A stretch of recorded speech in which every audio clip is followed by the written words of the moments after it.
Purihin po ang ating Diyos na buhay at makapangyarihan sa lahat. Isang mapagpalang umaga po sa buhay ng bawat isa po sa atin. Ang pag-aaral po ng salita po ng Panginoon ay magmumula po sa Door of Faith Church, Lagro, District 9, sa pangunguna po ng Pastor Luis Baydon. Purihin po ang ating Diyos na buhay. Hallelujah. Salamat po sa Panginoon sa umaga pong ito. Tayo po ay mag-aaral ng kanya pong mga salita. At ang ating pong pag-aaralan ay magmumula po sa aklat po ng Juan.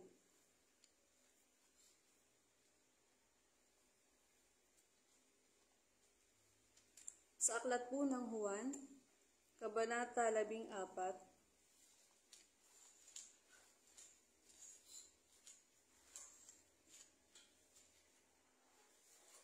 talatang 1 hanggang sa mga sumusunod. Ulitin ko po sa aklat po ng Juan, Kabanata 14, talatang 1 hanggang sa mga sumusunod. Sabi po rito, sinabi ni Jesus sa kanila, huwag kayong mabagabag, magtiwala kayo sa Diyos, at magtiwala rin kayo sa akin. Sa tahanan ng aking Ama ay maraming silid. Pupunta ako roon para ipaghanda kayo ng lugar. Hindi ko ito sasabihin kung hindi ito totoo. Kapag naroon na ako at naipaghanda na kayo ng lugar, babalik ako at isasama kayo upang kung nasaan ako ay naroon din kayo. Tayo nga po muna ay minsang pang magpuri at magpasalamat sa ating pong Panginoon. Hallelujah. Pinupuri po namin kayo, O Diyos, pinasasalamatan, pinadakila, pinararangalan sa aming pong mga buhay. Kayo ay Diyos na buhay, kayo ay Diyos na makapangyarihan sa lahat. Diyos na nagpapatawad ng aming pong mga kasalanan. Diyos na nagbabago ng aming pong mga isip, ng aming pong puso, ng aming pong buhay, Panginoon. Hallelujah. Pinupuri po namin kayo at pinasasalamatan, Panginoon. Sa umagang ito, patuloy po kaming nagpapakumbaba sa inyo pong banal na harapan. Siyasat niyo po ang aming mga puso, ang aming pong mga kaisipan, Panginoon. Patawarin niyo kami sa aming mga pagkakasala. Patawarin niyo po kami sa aming pong mga pagkukulang, Panginoon, sa inyong pong dakilang harapan. Hallelujah. Sa umaga pong ito, kami po ay sama-sama nagkakaisa, Panginoon, na kayo po ay lapitan, O Diyos, sa umagang ito. Nagkakaisa po kami at umaasa, Panginoon, sa banal na pagkilos ng inyong pong Santong Espiritu. At sa inyong pong mga salita na maihahayag, O Diyos, sa mga oras po na ito, aming Ama. Marami pong salamat, O Diyos, binsang pa sa pagkakataon na kami po ay makapag-aaral ng inyong pong mga salita. Hayaan niyo na sa pamamagitan ng pag-aaral po na ito, ay minsan pa po namin kayong mabigyang lugod, O Diyos, sa aming pong mga buhay. At minsan pa, Panginoon, na kami po, O Diyos, hallelujah, ay makatataros ng inyong pong mga salita, makauunawa ng inyong pong mga salita, na siyang nagbibigay ng lakas, nagbibigay ng pag-asa, Panginoon, sa aming pong mga buhay, amin. Pinupuri po namin kayo, O Diyos, hallelujah, nasasalamatan. Kayo po ang minsang pang magtagumpay sa aming pong mga buhay. Ito po ang aming panalangin sa pangalan ng aming Panginoong Yesus. Amen. Purihin po ang ating pong Panginoon sa umaga pong ito. Ang ating pong tatalakayin ay nagmula po sa Kabanatang 14. Sabi po dito sa verse 1, dito po tayo magpo-focus ng ating pong pag-aaralan. Sabi po, sinabi ni Jesus sa kanila, huwag kayong mabagabag, magtiwala kayo sa Diyos at magtiwala rin kayo sa akin. Ang mga talatang pong ating pong binasa ay pagpapakita po na ang ating Panginoong Jesus ay minsan pong nagpaalala sa kanya pong mga alagad. Sabi po doon, huwag kayong mabagabag, kundi magtiwala kayo sa Diyos. Magtiwala rin po kayo sa akin. Sabi po ng ating Panginoong Hesukristo. Pagpapakita po doon, dahil kung bakit po nasabi po ng ating Panginoong Yesus ang mga salitang ito sa mga alagad dahil minsan po siyang nagsabi na sa verse 36, kung ating pong ia-atras yung mga talata sa chapter 13. Sabi po dito, nagtanong si Simon Pedro kay Jesus, Panginoon, saan po kayo pupunta? Sumagot si Jesus, sa ngayon ay hindi ka makakasama sa pupuntahan ko, pero susunod ka rin doon balang araw. Amen? Nakita po natin, sabihin, kung bakit po nagkaroon ng bagabag ang mga alagad na ito ay dahil aalis ang ating pong Panginoong Jesus. Sabi doon, sa pupuntahan ko ay hindi ka makakasama sa ngayon, pero balang araw ay makakapunta ka. Ibig sabihin, walang ibang tinutukoy doon kundi ang langit na bayan, sa piling po ng ating Diyos Ama. Amen. At sabi po doon, sa kanya pong mga salita, sabi ni Jesus, huwag kayong mabagabag. Pero kung ating pong papansinin, kung ibababa po natin yung mga talatang ito, makikita natin doon na yung mga talatang babasahin po natin ay magbibigay po ng dahilan para hindi po mabagabag yung ating po, yung mga alagad ng ating Panginoon Jesus. Sa atin din po bilang paalala ng salita po ng Panginoon na kung meron man pong magiging dahilan para hindi tayo mabagabag o magulumihanan sa ating pong paglilingkod sa Diyos ay yung mga talatang pong ating pong babasahin. Sabi po sa verse 2, sa tahanan ng aking ama ay maraming silid, pupunta ako roon para ipaghanda kayo ng lugar. Hindi ko ito sasabihin kung hindi ito totoo. Purihin ang Panginoon. Kung meron man pong dahilan para hindi po tayo magkaroon ng bagabag o kagulumihanan sa ating pong mga kaisipan at sa ating pong puso, dahil meron pong talatang may inihanda ang Diyos sa atin. Amen? Meron, sabi po sa King James Version, sabi po doon, my Father's house are many mansions. Sabihin, doon po sa ipaghahanda po ng Diyos po sa atin ay isa pong dakilang mga bagay po yun.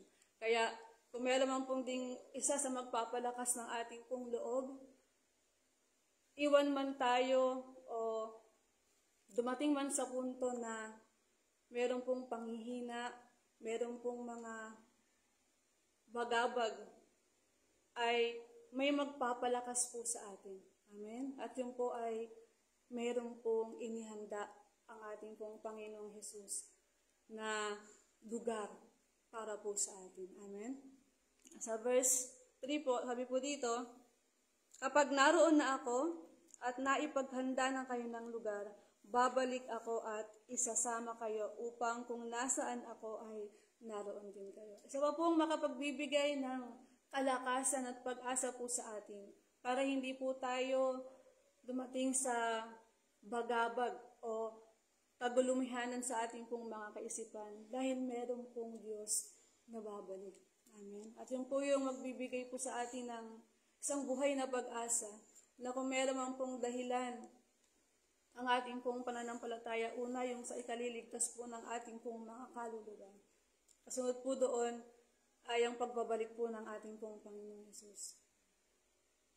Katunayan lang po na hindi nawawala ng kabuluhan yung ating pong pananampalataya sa Panginoong Jesus dahil meron pong babalik. Amen? At tayo po ay isasama niya doon po sa piling ng ating pong Diyos Ama. Sa aklat po ng Juan, chapter 17,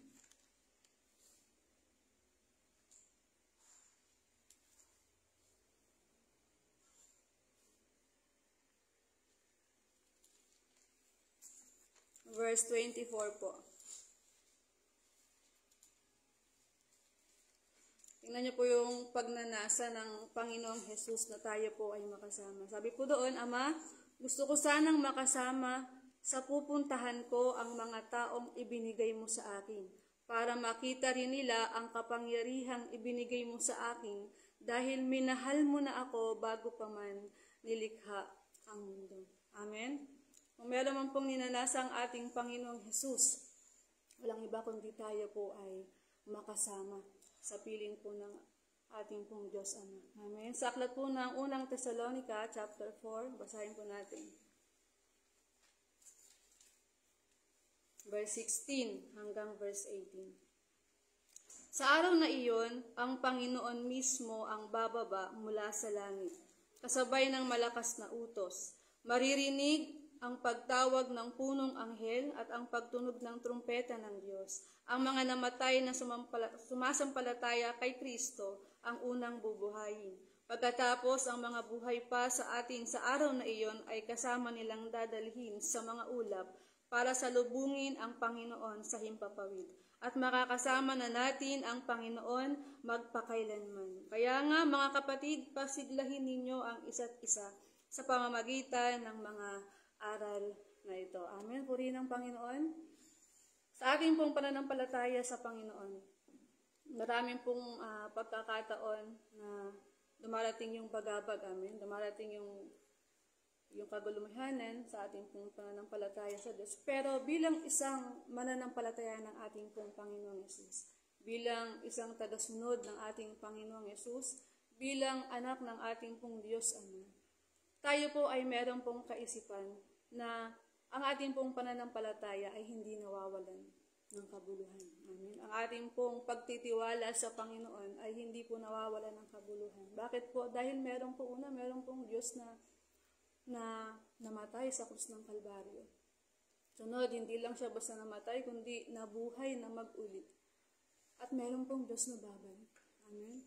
Salamat sa Panginoon dahil naniniwala po ako na tayo po bilang mga sumusunod sa ating pong Panginoong Yesus. Ang ating pong Panginoong Yesus ay hindi po naging exempted pagdating po sa mga tukso ng diablo. Amen. Hindi siya naging exempted sa gutom, sa hirap. Amen. Bakit po? Dahil ipinakita ng ating pong Panginoong Yesus yung pattern na bilang tagasunod ng ating pong Panginoong Yesus, marapat lang na anuman yung nadanas ng ating Panginoong Yesus ay dadanasin din natin. At kung paanong nagtagumpay ang ating Panginoong Yesus dun po sa mga pagsubok, sa tukso, amen, ganun din po tayong magtatagumpay pag tayo po ay magtitiwala sa Kanya. Amen. Sa totoo lang, tayo po ay punong-puno ng kabalahan, punong-puno ng kahinaan at pagkakasala sa ating pong mga buhay. At kung meron man pong nagbibigay sa atin ng lakas ng loob, amen, at tibay sa pananampalataya, walang iba kundi yung pagkakilala natin sa Kanya. Kaya tulungan po tayo ng ating Panginoong Hesus Kristo. Amen. At ano pa po ang magbibigay ng dahilan para hindi po tayo magkaroon ng bagabag? Sabi po doon sa verse 13, doon pa rin po sa chapter 14. At anuman ang hilingin nyo sa aking pangalan ay gagawin ko upang maparangalan ng Ama sa pamamagitan ko na kanyang anak. Oo, gagawin ko ang anumang hilingin ninyo sa aking pangalan. Amen. At tayo po bilang mananampalataya ng ating Panginoong Jesucristo, alam natin na kailanman ay hindi nagkulang ang Panginoon. Anumang aspeto ng ating pong buhay. Amen. Sa physical, sa financial, lalong higit sa spiritual. Hindi nagkulang ang Panginoon na magpalakas po sa atin. Amen. Kaya salamat sa Diyos. Yun nga lang meron tayong kailangan gawin. Amen. Ang kailangan po natin gawin ay laging lumapit at magtiwala sa magagawa at gagawin po ng ating Diyos. Amen. Kung bakit man po tayo dumarating sa mga pagbagsak, dahil na rin po sa ating pong mga pagkukulang. Amen. Dahil na rin po sa ating pong mga pagkakasala. Lihim man o hayag sa harapan ng mga tao. Amen. Kaya tulungan po tayo ng Panginoon. Sabi po doon, anuman ang ating pong hilingin sa pangalan ng ating pong Panginoon, siya pong gagawin ng ating Panginoong Yesus. Bakit po? Dahil ang ating Panginoong Yesus ang siyang merong pong tinatawag na forehead knowledge. Ibig sabihin, hindi pa man natin nasasambit ng ating pong mga labi, alam na po ito ng Panginoon. At isinasaad din po sa talatang ito na napaka makapangyarihan ng pangalan ng ating Panginoong Yesus. Amen. Dahil siya po ang tagapamagitan natin sa Ama. At siya po ang naging dahilan kung bakit nagkaroon din po tayo ng access. Dahilan kung bakit malaya tayo nakakalapit sa ating pong Diyos Ama. At salamat sa Panginoon dahil talagang walang ibang dahilan kung bakit tayo nagkaroon ng relasyon muli sa Diyos, nagkaroon ng paglapit sa Panginoon, sa ating pong Diyos dahil po yun sa kanyang bugtong na anak na sa Kristo Jesus. Amen. Yun lamang po. At sa verse 16, isa pa pong makapagbibigay din sa atin ng dahilan kung bakit hindi po tayo dapat mabagabag. Ay sabi po dito sa verse 16, at hihilingin ko sa Ama na bigyan niya kayo ng isang tagatulong na sa inyo magpakailanman. Siya ang banal na espiritu na tagapagturo ng katotohanan. Hindi siya matanggap ng mga taong makamundo dahil hindi siya nakikita o nakikilala ng mga ito. Pero kilala niyo siya dahil kasama niyo siya at sa inyo magpakailanman. Meron po tayong tinatawag na mang-aaliw. Amen. At ang mang-aaliw po na iyan ay hindi lang po basta mang-aaliw, kundi isa po siyang persona. Isa po siyang Diyos na sumasa atin magpakailanman. Kaya hindi po tayo dapat magulumihanan, mabagabag. Bakit po? Dahil merong banal na espiritu na siyang magtuturo po sa atin ng katotohanan sa pamamagitan ng salita ng Panginoon. Amen. Kaya salamat po sa Diyos dahil makikita natin dito na bagamat ang ating Panginoong Yesus ay umakyat po dun sa langit na bayan, hindi po siya nang iwan sa kanya pong mga alagad. Ganon din po sa atin. Amen. Bagamat ang ating Panginoong Yesus ay nasa piling ng Ama, ipinakita na yung kanyang totoong pagmamalasakit din sa atin sa pamamagitan ng kanya pong Espiritu Santo na ibinigay po sa atin. Amen. Pagpapakita po yun ng kasi hindi po natin kaya. Kung sa pamamagitan lang ng ating lakas o karunungan na meron tayo, hindi natin kayang magtagumpay sa anumang pagsubok, tukso ng diablo. Pero dahil merong ibinigay ang Diyos sa atin, ang ating Panginoong Yesus ng Espiritu Santo, na siyang Diyos na suma sa atin, ay magkakaroon po tayo ng lakas at dahilan para makapagtagumpay. Amen. Para hindi tayo magulumihanan, hindi tayo mabagabag ng anumang bagay dito sa mundo. Amen. At sa verse 27 po, sabi po dito, huwag kayong mabagabag at huwag kayong matakot dahil iniwan ko sa inyo ang kapayapaan. Ang aking kapayapaan ang ibinibigay ko sa inyo. Hindi ito katulad ng kapayapaang ibinibigay ng mundo. Amen po rin ang Panginoon. Sa aklat po ng Juan, chapter 16, aabante lang po tayo. Verse 32.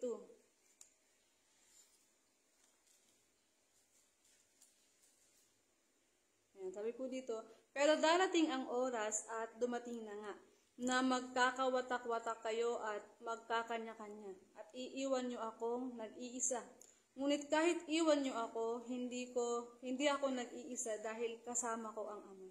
Sa verse 33, sinabi ko sa inyo ang mga bagay na ito para magkaroon kayo ng kapayapaan sa akin.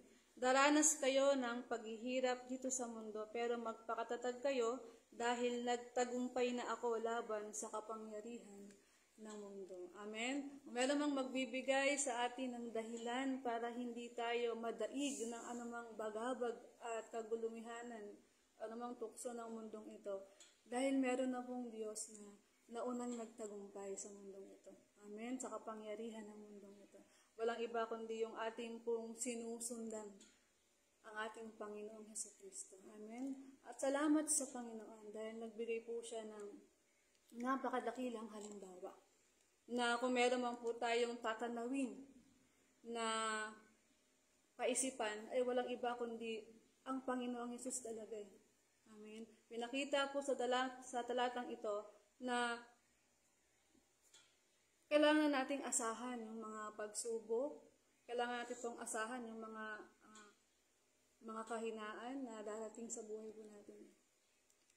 Aasahan na po natin yun. Bakit? Kasi meron pong nagtagumpay.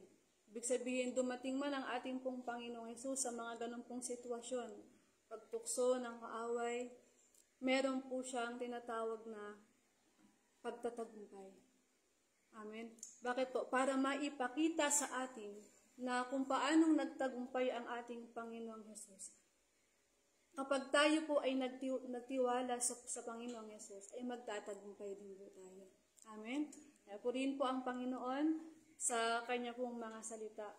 Ang mga talatang pong ito ay ilan lamang na makikita o mababasa po natin sa kabanatang 14 upang maging dahilan para hindi tayo dumating po sa tinatawag na pagbagsak dahil po sa bagabag at kagulumihanan po sa ating pong mga buhay. Amen. Sa aklat po ng Filipos chapter 4, basahin ko lamang po, 4 verse 4 hanggang 7. Sabi po dito, magalak kayong lagi sa Panginoon. Inuulit ko, magalak kayo. Ipakita nyo sa lahat ang kagandahang loob ninyo. Malapit nang dumating ang Panginoon. Huwag kayong mag-alala sa anumang bagay. Sa halip, ilapit sa Diyos ang lahat ng pangangailangan nyo sa pamamagitan ng pananalangin na may pasasalamat. Kapag ginawa nyo ito, bibigyan kayo ng Diyos ng kapayapaan na siyang mag-iingat sa puso ninyo at pag-iisip dahil kayo'y na kay Kristo Jesus. At ang kapayapaang ito ay hindi kayang unawain ng tao. Amen. Salamat sa Panginoon sa kanya pong mga salita. Na siyang talagang nagbibigay po sa atin ng paalala. Kung meron man po tayong laging hakbangan sa mga ganyang pong sitwasyon, ay laging magalak. Amen. Bakit? Dahil meron pong Diyos tayong nalalapitan. Iba kasi tayo sa mundo Kapag dumarating po sila sa mga ganyang sitwasyon, bagabag, kagulumihanan, mga tukso, mga kahinaan, ang lapit agad nila, yung mga kabarkada nila, pamilya, bisyo, po ba? Pero tayo iba. Pag dumarating po tayo sa ganung pong sitwasyon, ang lapit natin sa Panginoon. Amen? At hindi tayo binibigo ng Diyos kapag lumalapit tayo sa Kanya. Amen? Dahil sa pangalan ng Panginoon, anumang hihilingin po natin ay gagawin ng Panginoon Jesus. Amen? Kung yung mga bagay nga na napakahirap sa tingin ng tao ay nagagawa ng Diyos, diba? How much more yung mga maliliit po na bagay na akala natin minsan ay malaki. Amen. Amen. Lalo na po yung tinatawag na abag-abag o pag-aalala. Dahil kung meron mang pong pagbumula ng kaaliwan, walang iba kundi ang ating Panginoong Hesus sa pamamagitan ng kanya pong mga salita at sa tulong po ng banal na Espiritu. Dito po tayo magtatapos sa unang Pedro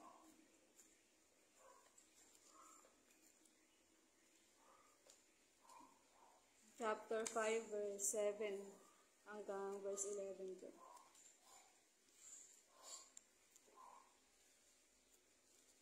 Sa verse 7 po,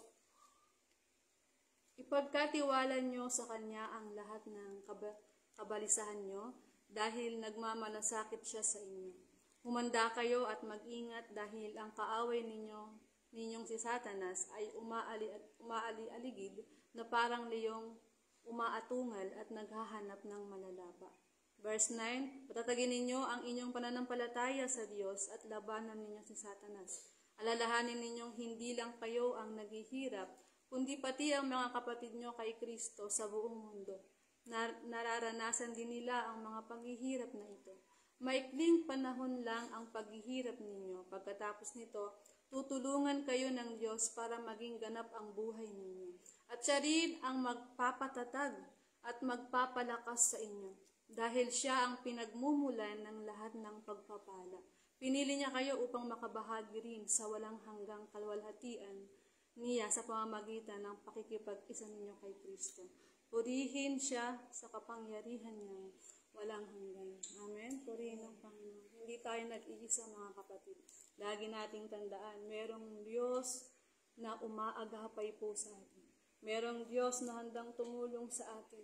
Tayo po lamang ay lumapit at magtiwala po sa Kanya. Para anumang mga ganyang pong sitwasyon, bagabag, hindi po yan makakagawa sa ating pong mga buhay. Dahil meron pong mga salita ng Diyos, meron pong mga pangako ang Diyos na ibinigay na po sa atin. Mula po sa Kanyang mga alagad, patungo po sa atin. Amen. Kaya sino po tayo para dumating po sa ganung punto? Amen. Kaya salamat po sa Panginoon. Purihin po ang Diyos sa Kanya po mga salita. Sige po, tayo po ay minsan pang magpuri at magpasalamat sa Panginoon. Hallelujah. Pinupuri po namin kayo. Pinasasalamatan, O Diyos. Hallelujah. Dinadakila sa aming pong mga buhay. Kayo ang dahilan ng lahat po ng bagay. Kayo po ang may likha, O Diyos, ng lahat po ng bagay. Maging ang aming pong buhay, Panginoon, sa inyo po nagmula, O Diyos. Hallelujah. Kami po ay nagpupuri. Kami po ay nagpapasalamat, O Diyos. Hallelujah. Sa inyo pong kadakilaan, sa inyo pong kapangyarihan, Panginoon, sa inyo pong pagmamalasakit, pag-ibig, habag at awa po sa amin. Hallelujah. Pinupuri po namin kayo, O Diyos. Hallelujah. Hallelujah. Salamat sa inyo, O aming Ama. Hallelujah. Sa umagang ito kami po ay nagpupuri at nagpapasalamat sa inyo. Minsan pa sa inyo pong mga salita na naihayag. Hallelujah. Sa araw po na ito. Hayaan niyo po na ang salitang ito ay makapagbigay po sa amin, Panginoon. Hallelujah. Ng kalakasan at pag-asa upang dumating man sa mga pagsubok o Diyos ng aming pong mga buhay ay patuloy po kaming magkaroon ng kaisipan na meron po kayong mga ipinangako po sa amin na dapat po naming panghawakan, Panginoon. O Diyos, tulungan niyo kami na higit namin gawin ay magtiwala ng buong puso sa inyo pong magagawa at ginagawa po sa amin pong mga buhay. Maraming pong salamat. Kayo po lamang, Panginoon, ang maparangalan. Kayo po lamang ang maitaas at madakila. Ito po ang aming samot panalangin sa pangalan ng aming Panginoong Yesus. Amen.